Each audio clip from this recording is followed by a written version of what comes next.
Good evening to everybody that's joined us, and a warm welcome to our event this evening here at the Economic Research Council. We're delighted to have you with us for what we hope is going to be a nice, incredible, and interesting discussion on the use of models within economics. It's an honour to have Nat Dyer here, our speaker for today. He's the author of Ricardo's Dream: How Economists Forget the Real World and Led Us, How Economists Forgot the Real World, sorry, and Led Us Astray. He's a writer and researcher that specializes in global political economy. He's got a deep interest in the history of economic ideas and their real-world consequences. Before turning to writing, he worked as an anti-corruption investigator for the NGO Global Witness, and his investigations there um, contributed, his investigations into corrupt national resource deals, sorry, contributed to government investigations and sanctions by the United States, Canada, and Congo. His book has been featured by the Financial Times, The Guardian, and it challenges the foundations of mainstream economics by revealing how abstract models have shaped and sometimes distorted our understanding of trade, markets, and society. Um, he's a fellow at the Schumacher Institute, the Royal Society for Arts, and the Bath Royal Literary and Scientific Institution. And he continues to be a compelling voice for reimagining how we understand economics. With regards to the format of the session, Nat will deliver a 30-minute talk, and after this, we'll open the floor to a 30-minute interactive question and answer session. We really encourage you to participate, so please do submit any of the questions that you have using the Q&A function at the bottom of the screen, and we'll try to address as many of these as we can during the discussion. Okay, without much further ado then, with great anticipation, it's my pleasure to hand over to Nat Dyer to guide us through tonight's session. Thank you very much, David. Pleasure to be with you. And thank you to the ERC for hosting. And thank you to everyone else for joining, wherever you are joining in the world. I can't see you, but hopefully you can see me and hear me. And whether you agree with me or not, hopefully we can have a good discussion and a good exchange. And I look forward to your thoughts and questions later.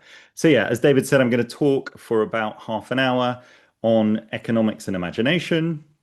Yeah, and then we can have a back and forth.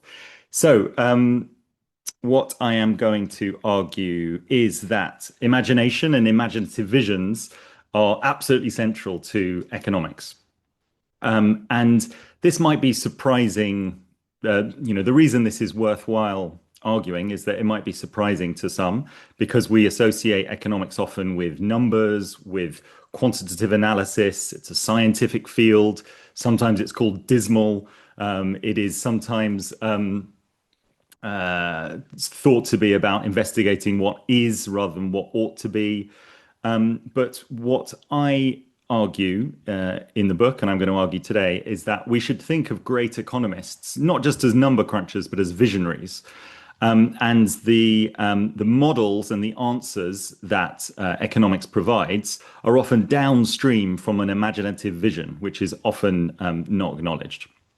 And I think it's important to make this argument. It makes a difference whether I'm right about imagination being absolutely central to the production of economic knowledge for a couple of reasons. So I've thought of three. So if I'm right, then economics is a much more human and culturally influenced discipline than we often think. It is not like, people often talk about the physics envy in economics, so the desire to be an objective science like physics. And if it's right, then imagination plays a really central role. Then, yeah, economics is much more human and culturally influenced.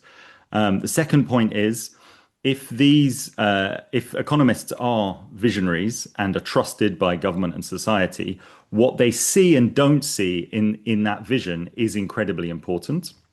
And the third point is that if it's right that imagination is absolutely central to the production of economic knowledge and models, then economics and the systems that they help to create are much more malleable than we often think, and that new imaginative visions can be a solution to some of the large global problems, sometimes called wicked problems.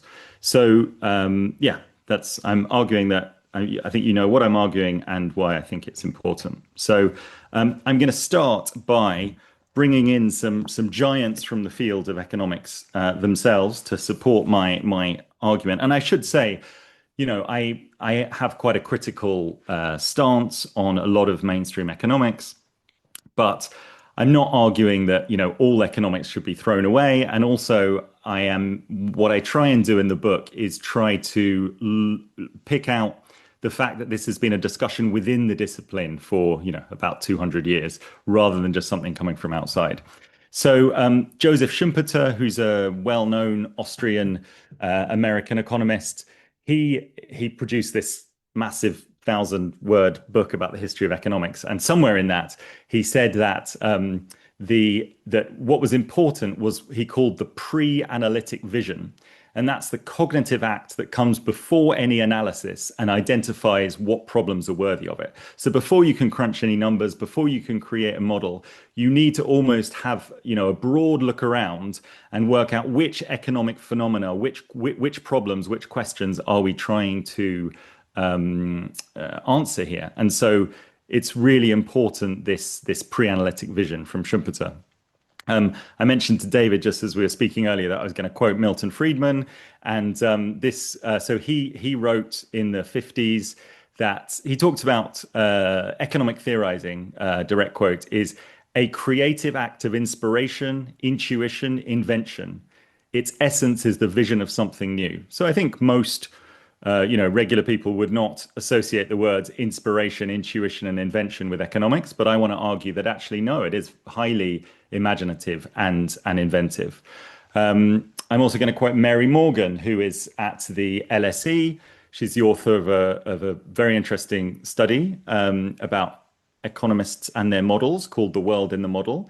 And she wrote that model making is a creative activity, and that the economist plays, quote, the role of artist here, responsible for choosing some elements and leaving others behind. So they're all sort of pointing to this creative element of choice, of choosing.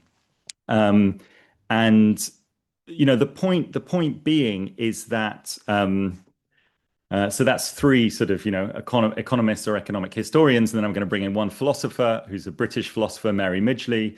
And her point was that, this is not a choice. Human imagination will always be with us, and trying to kind of escape it or wipe it out isn't going to work. She pointed to the fact that she argued that, when the Enlightenment came in, the idea was they were throwing out all of the sort of old myths and fairy tales and superstitions. But actually, the Enlightenment brought with it a lot of its own myths and superstitions, but often they came in scientific dress. So you might think of, eugenics or scientific racism or things like that.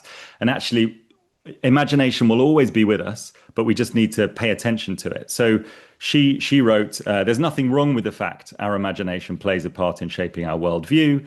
We need it to do so, but we also need to notice how it is doing it. So the point is, I would argue imagination is central, and there are, good, positive, helpful visions and harmful visions. So how does this work in practice? I am going to give you two examples from the kind of quite deep history of economics related to David Ricardo, and then a couple of ideas of more recent economic theories that have been heavily influenced by a kind of imaginative vision. So, if you're on this call, you probably know David Ricardo. Well, I should say probably this is my book, just to plug it a little bit. And if you do, go out and get it. I hope you like it. So this is David Ricardo, this fellow here, and he is known as one of the founders of classical political economy, classical economics, alongside people like Adam Smith and Thomas Malthus. And he was around in the early 1800s, and he's actually an inspiration to both, capitalist free market economists, but also socialist economists. He influenced Karl Marx as well. But probably in the last few decades, his most powerful idea has been, or the idea most powerfully associated with him, has been around international trade and the so-called theory of comparative advantage. And this has often been described as beautiful, the deepest truth in economics, extremely profound. It's often seen as kind of one of the main theories behind why globalization is a good idea. And the general thrust of it is to say that each nation should specialize in what they do best or what they do least badly, and then they should trade with other nations, and each nation will win, and then will basically get more productivity, and the world as a total will as well. And as I say, it's really cherished. And I would say in the late 20th century, it's sort of almost the definition of an economist to agree with open markets and free trade.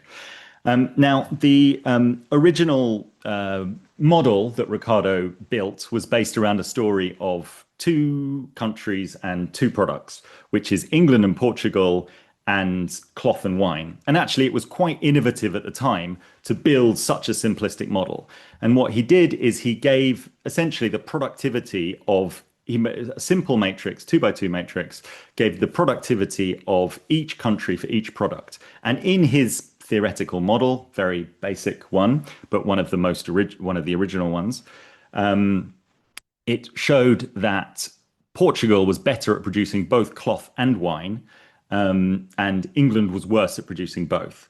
But hey presto, you crunch a few numbers, and it works out that England should specialize in what it does least badly, which is cloth, and Portugal should specialize at what it does best, which is wine. And if they trade, in fact, you do crunch the numbers, and this counterintuitive result comes out that both can benefit, and the world in total can benefit. And as I've said, this has been sort of celebrated by generations of economics and often taught as an introduction to the whole subject. What I do in the first third of the book, and I was inspired by Matthew Watson, who's a political economist at Warwick University in this, is look at the fact there was a real treaty between England and Portugal in these two goods, which inspired David Ricardo. And it's called the Methuen Treaty in 1703. And indeed, it did lead, it was a very short treaty, three articles only, just specialized between these two countries, these two goods. And it did lead in a boom in trade. Portugal imported a lot of cloth. Britain imported a lot of wine, eventually port wine, which is one reason why port became quite popular in the UK and still is among some people. And but the problem is quite rapidly, when you start looking into the history, it departs very rapidly from the theoretical model. And so, yes, there was this boom in trade, but Portugal never exported enough wine to make up for the cloth. Over decades and decades and decades, they had this massive trade gap. And how did they fill the massive trade gap? Well, the answer is through their Brazilian colony, and there was a huge boom in gold at the time. Brazil, there was massive gold boom north of Rio de Janeiro. It actually doubled the global supply of gold in the 18th century, and two-thirds of that ended up in England, actually. A lot of it being coined into British guineas in the Tower of London. Some of it by Sir Isaac Newton, which is a story that I tell in the book. And the gold itself was mined primarily by enslaved Africans, and helped to sort of supercharge the transatlantic slave trade. And actually, a lot of the British or English cloth that came down to Portugal, in some years, 85% of it went down to the West African coast to be exchanged for men, women, and children to be transported across on the Middle Passage. So it really depends, this idea of choosing, it really depends what you choose to focus on. If you choose to focus on, England and Portugal by themselves, yes, there was an increase in trade. Saying that, there's other elements too, because Portugal relied on British naval protection. This was a political treaty. And also, Portugal was stuck on a much less industrial development path, which meant that up until the early 20th century, it was one of the poorest countries in Europe. Whereas Britain, at the time, cloth was sort of one of the main industrial products. So if you look at it in a small way, it can be positive. But then I've got this chart, which I'm not sure if you can see this map. I'm not sure how well you can see it, but essentially you can see the triangular trade below, and then at the top here, England, Portugal, trade. And I came to see this as an addenda, just an add-on to the larger transatlantic trade. And I was quite shocked to discover, for example, that 7 out of 10 slave voyages across the Atlantic were in boats that belonged to Britain, Portugal, or Brazil. So it's kind of quite striking that this one example of free trade, this sort of celebrated example of the win-win of free trade, excluded so many of the losers. So that's kind of one example. And obviously to say, economists have built and altered and changed, Ricardo's theory over 200 years. It doesn't stay static, and there are other trade theories are available, but this one has been important. So that's kind of the first historical example. Second one related to Ricardo is about a character that you're likely again to encounter in your very early days of studying economics. And this is the rational actor, sometimes called Homo economics or economic human. And there's a debate in the field about where this rational actor came from. Some people say it was Adam Smith, but actually, Adam Smith was this broad-minded moral philosopher. He, famously wrote a book called The Theory of Moral Sentiments, all about sympathy. He's very unlike, modern quantified economists. Often it's pointed out that it was John Stuart Mill in an essay in the 1830s who came up with the idea. But actually, Mill at that time was really channeling Ricardo, who was his mentor and his father's best friend. And I argue that actually, this idea comes from Ricardo and from a very specific place. So I haven't told you much about Ricardo's life, but essentially, he spent most of his life on the stock market in London. He started there at 14. And he retired in his early 40s, having made an absolute mint by having all his stock in the market when Britain won the Battle of Waterloo over Napoleon's France, and the prices soared, and he did very well out of that, as well as having helped. It wasn't only that, but that was one thing that helped. And he was a master of the stock exchange. He helped to co-found the London Stock Exchange. He was incredibly cool under pressure. He was able to go through immense transactions, calculations. He had incredible knowledge, and he was obviously, trading for his, self-interest, and did very well. All of those things I mentioned are exactly the same quantities of rational economic human. Economic man, calm, not emotional, huge calculating ability, wonderful knowledge and self-interest.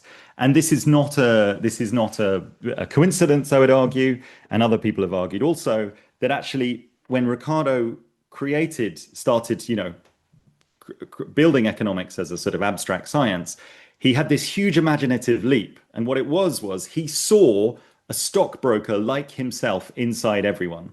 And that's a direct quote from someone called Terry Peach, who wrote a book called Interpreting Ricardo. And yeah, and I think this imaginative leap still defines so much of what we see as economics.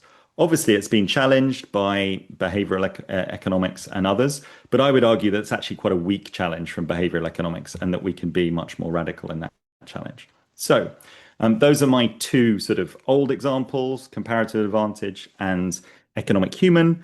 And I'll very briefly sketch out some more modern examples as well. And how it often, one way of thinking about it, slightly different frame on it for these newer ideas, is that I see, people talk about economics being a science of trade-offs. And not realizing the trade-offs. And one of the trade-offs that I see, not just in economics, but it's what I've been researching for the last few years, so that's what I'm talking about now. But it's a trade-off between good answers and good questions. And what do I mean by that? What I mean is that often, in order to get good-looking answers, precise, scientific, very nice answers, you often have to change the question or simplify the question or simplify the world in order to produce that answer. And this has been called a process of substitution. And it can be a valid strategy, but I think it can also be misleading if people aren't upfront about it. This has been noticed by many people. John Kay and Mervyn King a few years ago produced a book where they called it bogus quantification. Other people have called it illusionary precision. Um, I prefer the term, if you excuse the language, of bullshit precision. And I often sort of see this, you will often see this in the media. You'll see headlines or claims that are so accurate that you know that they must be wrong. And I think part of it is that we're sort of hypnotized by the seeming concreteness of numbers. Oh, if it's a number, then it must be, it must relate to something true. And I would argue that that is sort of part of this, part of the one of the problems with some of the culture in economics. So I promised you sort of three areas. I'm going to go very high level on this because I don't have much time and I want to allow time for Q&A, but happy to dig back, if you have questions in the Q&A. I pretty much have a chapter on each of these in the book. So first is I'm going to talk about finance, trade, and climate briefly, each of which economics has had a huge impact. So around finance, this is a little bit of a high level summary, but I think it's true to say that in the late 20th century, finance economics gave us incredibly precise valuations for, say, derivative prices. So the Black-Scholes theory absolutely revolutionized the derivatives market.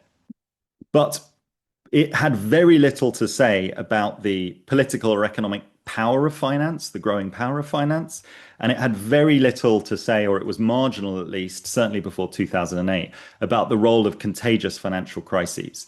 And actually, both of these are really central. And if you did have a political economy of the sort that I would favor, these could potentially be right at the front of the discipline. But actually it was these precise valuations of derivatives, which often turned out to be themselves, built on sand, not actually backed up. That was the front and center of that field. And I think this is, again, this idea of what the model chooses to focus on.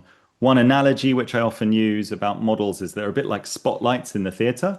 So if they are focused on the main character at the front of the stage while they're, giving a soliloquy or something, that can really help to sharpen your focus and your intention, your understanding of what's happening. But if the beam is on a secondary character at the side of the stage, it plunges the rest into darkness. And if you have someone then speaking in the darkness, you're going to be very confused. And often what the problem that we've had is that the models have not focused on the most important things. And often, frankly, they've focused on the things that are easiest to quantify, which is not necessarily the same as the most important. So we've done finance, second, trade. Again, this kind of, real desire for good answers. You often, if there's a new trade deal coming up, there'll be sort of, a battle or a tussle about GDP projections. So one group will come out and say, oh, this will only grow the economy 0.3% in the next 25 years. And then someone else will come out and say, no, it's actually 0.7% or whatever. And it's often about these kind of very high level aggregate gains without really looking at often without looking at the winners and losers within a country. Often with the idea that the winners could compensate the losers, but that very rarely happens. And also very little view of the increased corporate and finance rights and powers that are often built into free trade deals, so-called free trade deals. I would prefer to call them, the Methuen Treaty I spoke about at the beginning between England and Portugal was called a treaty because it was political as well as economic. A lot of these are not just free trade deals. They used to be, but now they're very, very political as well as economic. So I think they should be called treaties as well.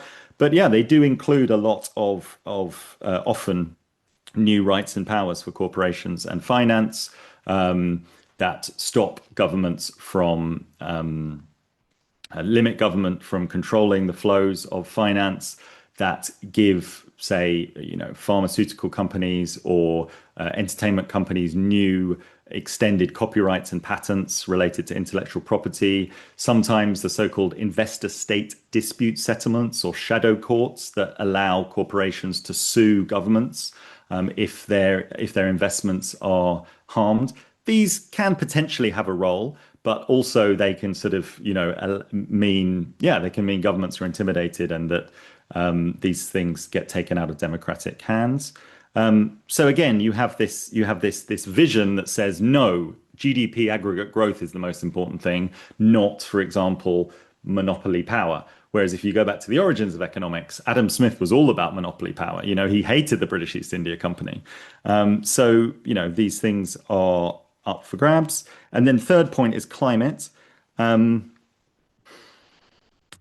Yeah, so when the environmental movement really kicked in the 1970s, this was a massive challenge for economics because largely it had seen, or at least, the background assumption was that the world was essentially infinite.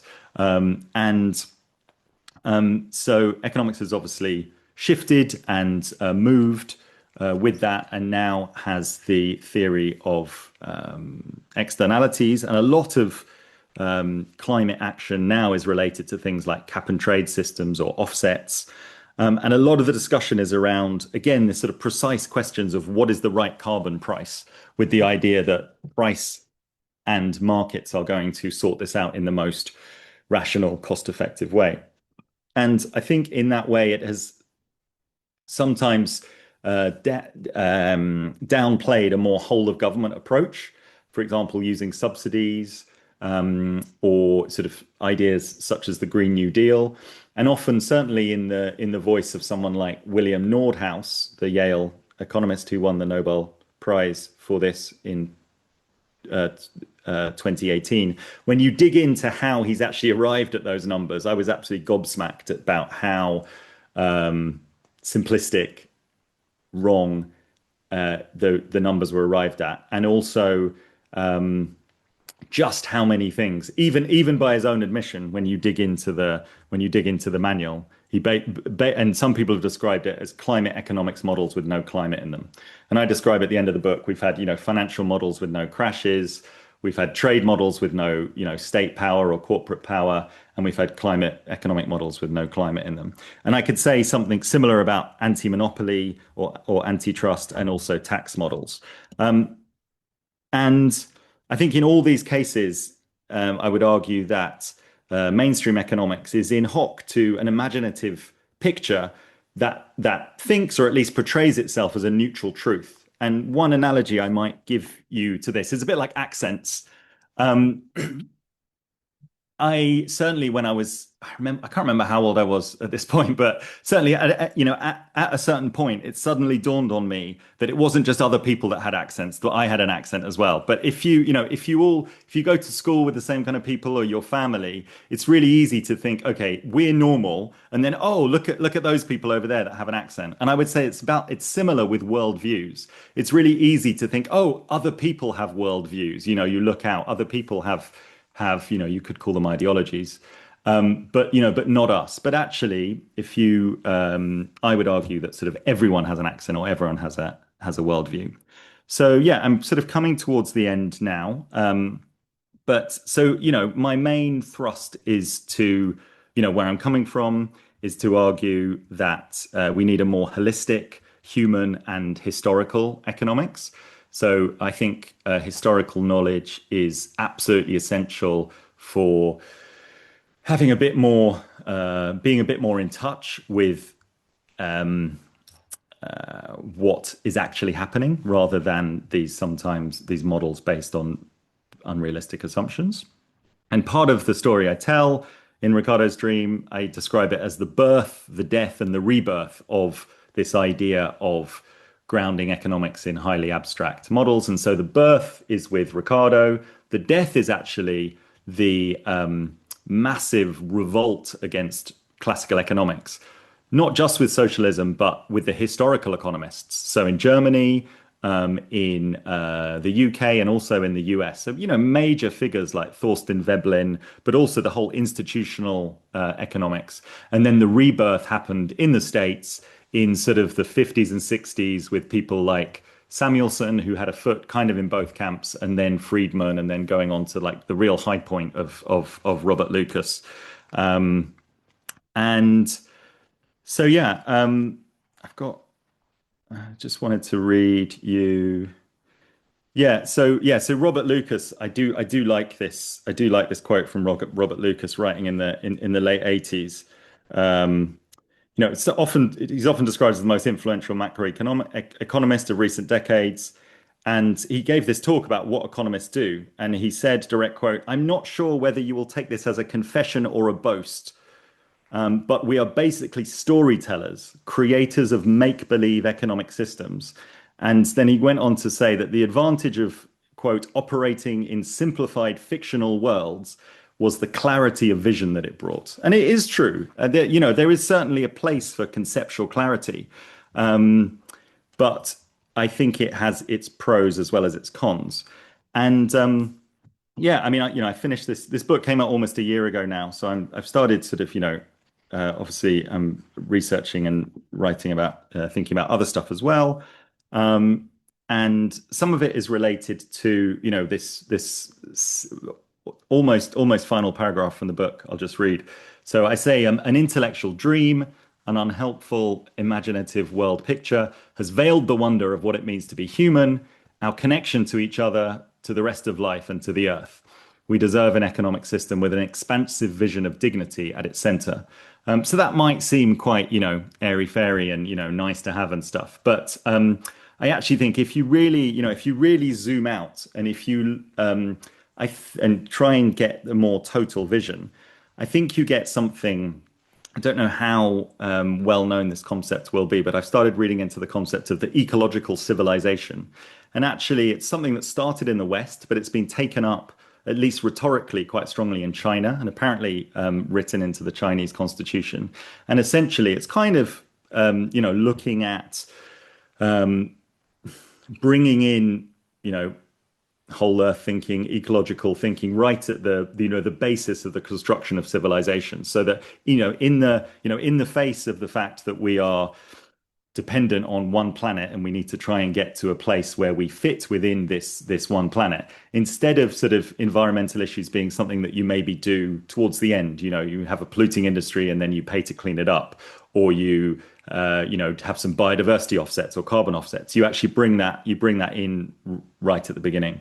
And so yeah, so I would argue that potentially that is another sort of imaginative vision, and that actually we do need these alternative economic visions. Obviously, there's not just one frame, and there are, many different models competing. So there's many more things I could say, but I think I've probably gone on long enough.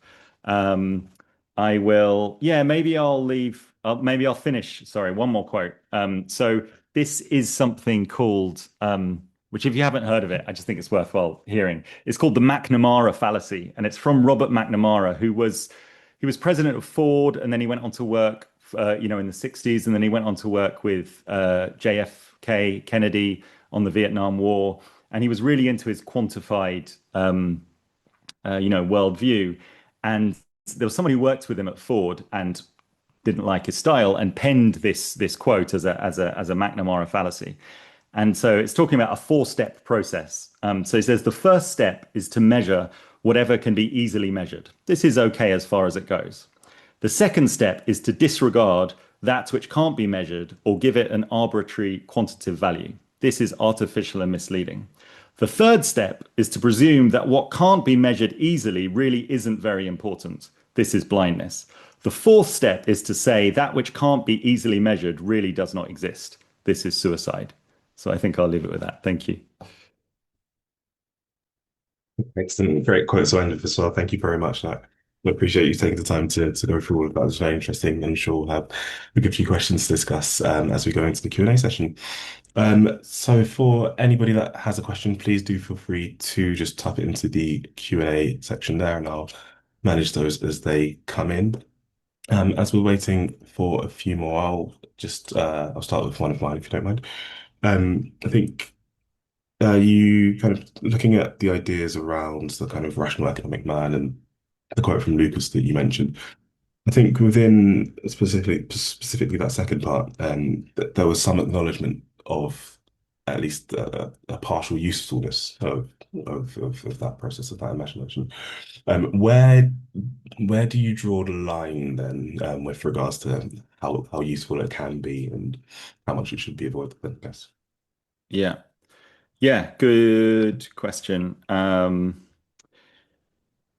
Yeah, so what I would say is the way I describe it is that, these highly abstract models and stories are useful signposts, but they shouldn't be confused for destinations. So they can point you in the direction of interesting stuff, but as soon as you start to confuse them for the actual reality, then you're in trouble. And actually, you do need, as I've kind of argued, you need different models and different visions. Danny Roddick, in his book Economics Rules, essentially argues that we need more thinking about and education on model selection. So economists are taught how to make models, how to use models, how to interpret models, but they're not often talked about if you have, say, four different models all about the same area, how to kind of pick them up and see which one, gives you a better result. And so in my analogy of the sort of spotlights in the theater, that would be like having four different spotlights and then, being able to see a broader view. So that's one example. And then, yeah, there's something that I mean, how much of a direct response this is to your question, I don't know. But I think when you start to confuse model and reality, that's really where you are in danger. And that is something that's been called the Pygmalion syndrome. And that is based off the Greek myth of Pygmalion, which some people may know. And it's about a sculptor in ancient Cyprus who decided he disliked all regular women.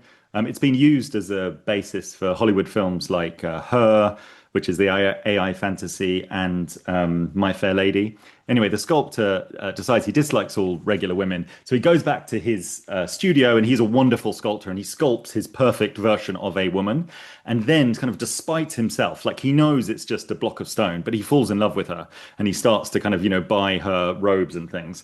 And George Box, who said the famous quote, all models are wrong, but some are useful, also said, that the good economist should not be like Pygmalion and fall in love with his model. So I think that's definitely where I would draw the line. We've got a question here from one of the audience members. It would be good to know or hear who you think is coming up with interesting new models, especially including money, debt, non-linearity, and or be able to model bubbles and crashes today. That was the question. Yeah. Could you say those points again? Sorry, Yeah, sorry. sorry, it was just a bit quick. Um, Yeah. especially including Money. money and debt, Yeah. non-linearity, Yeah. or to model bubbles and crashes. Yeah. Um, yeah, good point. As you can probably tell, my instincts are much more, I'm much more of a sort of historical or institutional, have a more historical or institutional bent. So I think actually that we massively overstate our power to predict the future, and that can cause huge issues. And actually looking at the past, the deep past and the recent past is often a much better guide to what's coming next. Not that it will be a complete repetition, but it gives you an idea. So I'm rather skeptical of. I mean, it depends. I mean, it depends what the object of modeling is. But I'm kind of, yeah, I'm skeptical of precise predictions of the future. So yeah, I mean, I'm not super aware. I mean, I know there's a whole group of people around INET, the Institute for New Economic Thinking at Oxford, who are doing really interesting stuff on complexity. And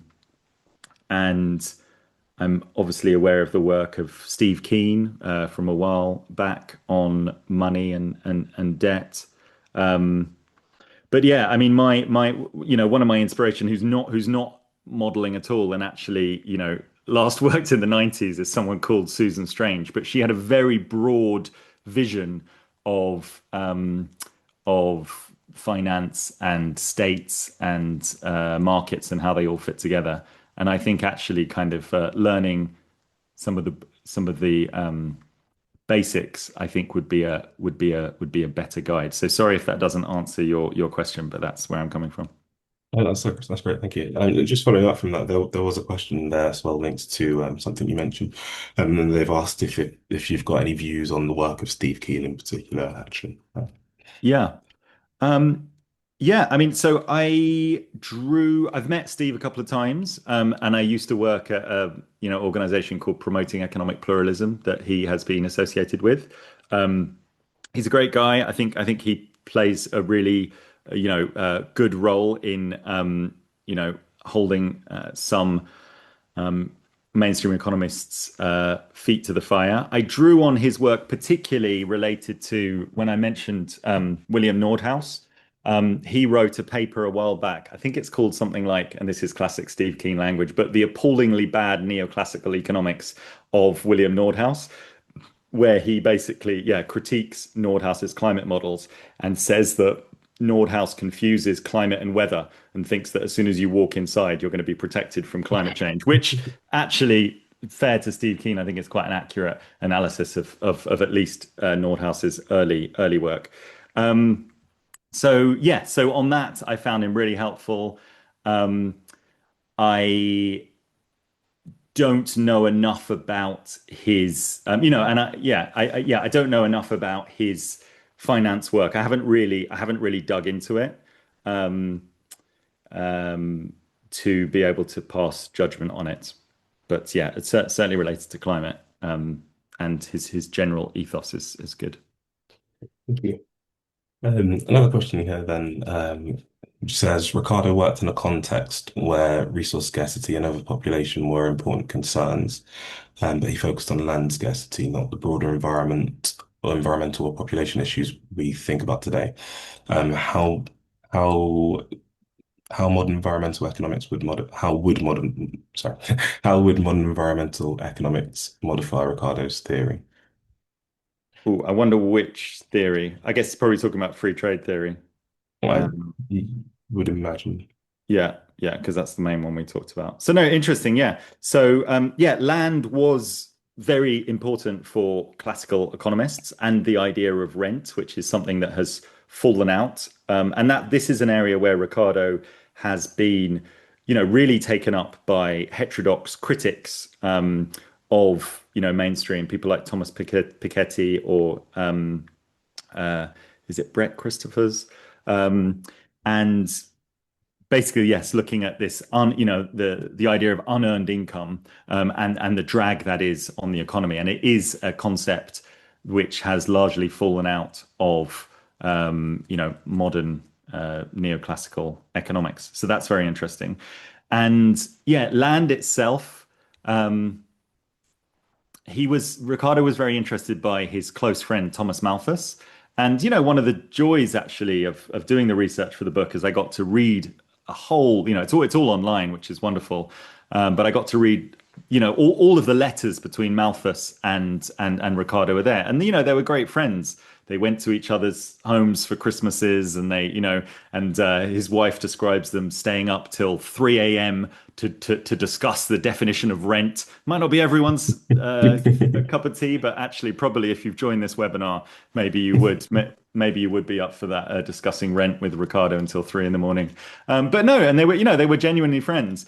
But and there's a whole story there because Malthus ends up, Ricardo published his Principles of Political Economy in 1817, and then Malthus published a book with the identical title in which severely criticized his friend Ricardo's work. But they did remain friends. But yeah, it's interesting. And Malthus was obviously very taken up by the environmental movement and the idea of resource scarcity. I think that actually a lot of people who use Ricardo and Malthus just often ignore, you know, the actual context of when they wrote. And Malthus's resource scarcity argument, so population principle, which Ricardo took up completely, was essentially used to say that the poor were poor because of themselves. And there was nothing that the elites and rich could do, and actually giving them any money was actually a problem, and that would just make them more poor, more dependent. And it helped to provide the intellectual foundation for the new Poor Law Act in 1834, which brought in the workhouses. Obviously, sort of now very associated with Charles Dickens and Oliver Twist and that kind of stuff. And they didn't last that long because they were quite see they were so appalling. So yeah, no, I mean, there's so many different strands here. What I would say is I think land was seen as a more neutral backdrop. I don't think any of the classical economists really had the idea that human civilization could get so powerful and strong as to, alter the climate or, do absolutely massive changes to the natural world, or that really there was sort of much of a natural limit on economic growth. So yeah, how would his theory be changed? I mean, I think it would have to be changed quite radically, and I think that's by sort of zooming out and recognizing, there's so many things that are not included in Ricardo's trade theory, not least of all is sort of, the environmental aspects. But even, famously, international money transfers are not included in Ricardo's theory. It's assumed that each country has full employment, et cetera, et cetera. So yeah, there's quite a lot of changes that need to be made. Thank you. So if people still do have any questions, please do feel free to keep them coming in the Q&A section. But I did want to go back to the spotlight analogy that you mentioned and kind of looking at some of kind of today's challenges, if you like. Um, I don't know, maybe in terms of housing affordability, the rise of AI, migration potentially. Where do you see the kind of economic spotlight being placed on some of these issues, and where, maybe more importantly, is being left in the darkness, really? Hmm. Those are all massive issues of which I have not studied in depth. But I was listening to an interesting, comparison between AI and the globalization debate. Um, and the argument was, and this is obviously not just down to economics, but there's some people pushing to regulate AI and other people saying, look, there's nothing you can do, or we're, locked in this geopolitical struggle. And if we don't get it, other people will. Essentially, there's a lot of people saying there's nothing you can do. You've just got to suck it up. And there's a comparison there, I think, to the globalization, some of the tone of the globalization debate in the 1990s and in the 2000s. Kofi Annan said some world leaders see globalization being just like the law of gravity. Tony Blair famously said, some people want to stop and debate globalization. You might as well debate whether autumn follows summer, just the way it is. And actually, then, 10 years after Blair said that, you had Brexit and you had Trump, and you had a whole lot of people coming in and saying, take back control, we can do it for you. And I would argue that that was a lot of identifying some of the correct problems and actually giving completely false solutions. But there's a possibility that AI will be similar, and so there's a lot of there might be an elite consensus now. Oh, there's nothing we can do, and then 10, 15 years down the line, it'll be like, oh, everyone realizes that there are some major downsides to this, and I can promise to control it for you. And then, what else comes about with that? Housing affordability. Yeah, again, I haven't studied it in depth. It does, what does it do? It does, I do get frustrated sometimes when it's just presented as a supply and demand issue. It's presented as a very simple supply and demand. Houses are expensive because we don't have enough of them because growing population, we need to build more, et cetera, et cetera. I'm sure that's part of it, but what it misses is the fact that the Western financial system, since the 70s or 80s, has essentially based a lot of itself on injecting huge amounts of money and building speculative products on mortgages and household debt. and therefore has increased the amount of lending in this cyclical process. And I don't hear that. I don't hear that aspect very much. And yeah, so that's something. And I forget there was a third one, but I probably know even less about that one. But It was migration, but feel yes, free to on yeah, it. yeah, yeah. Again, not a subject that I've sort of, I've got, everyday views on it like other people, but I haven't studied it in depth. Thank you. Another question here from the audience. How can we make sure that models, especially those that feed on data from the recent past, can help policy or regulatory decision making when there is a step change rather than business as usual situation? What's the role for political or regulatory discretion, for example, in infrastructure investment to meet net zero?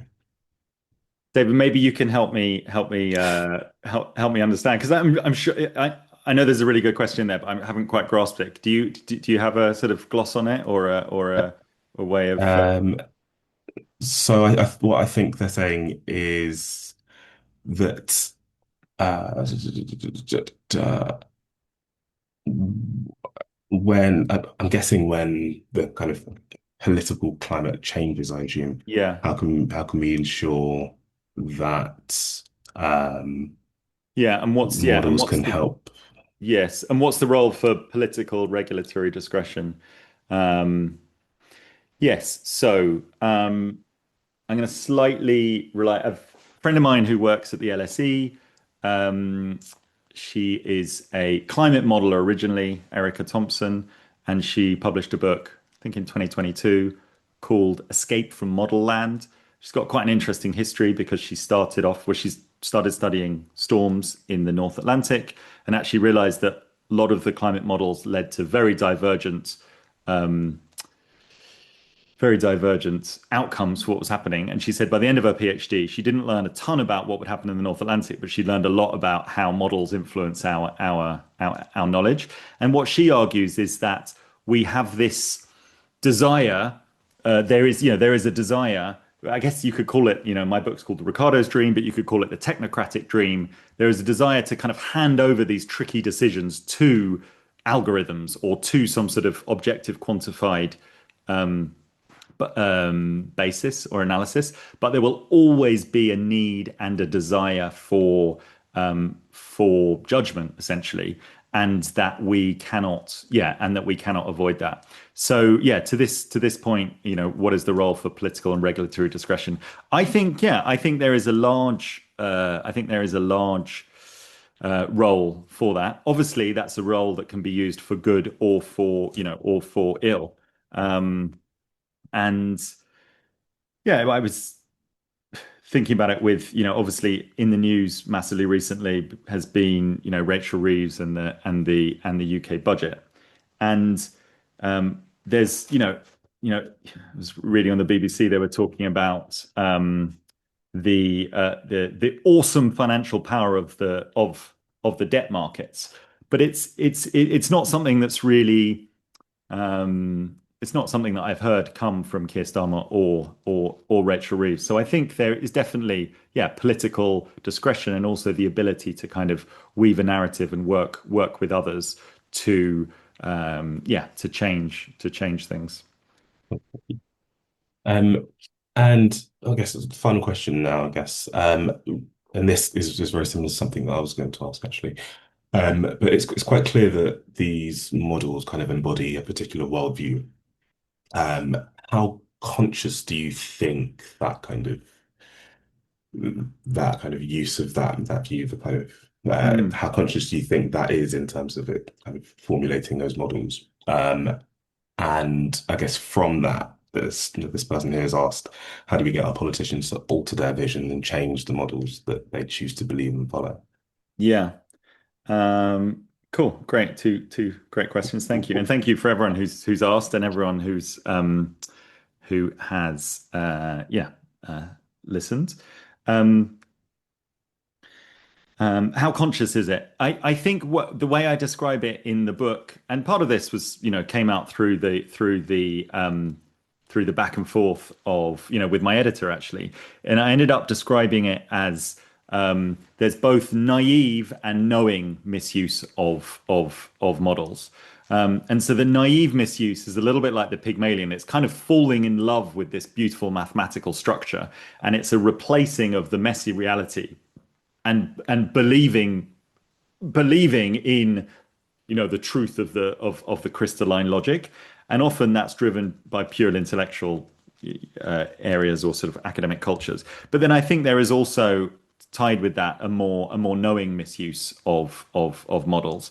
So an example might be, prior to the 2008 global financial crisis, a lot of the ratings agencies had uploaded how they assess whether certain products are AAA rated or AA rated, and then a lot of the investment houses who are creating these basically gamed the system in order to put the maximum amount of junk in order to keep the AAA ratings, and used some very smart very smart mathematics in order to do that. So yeah, I think it's both. And then how do we get politicians to alter their visions and change the models they choose to believe and follow? If you know the answer, come and tell me. Yeah, I mean, no. So I mean, it's what is it? So it's a huge question. I think actually, Milton Friedman had some good wisdom about this too. There's a famous quote of his about when you have ideas that are outside the mainstream, you need to keep them alive. And so that when a crisis, real or perceived, happens, there are, ideas there for, to be implemented. And one of the critiques of progressives or, the left in general, at the 2008 crisis was that there weren't that many other ideas that had been kind of worked up. And I think that has changed now. Um, and yeah, I think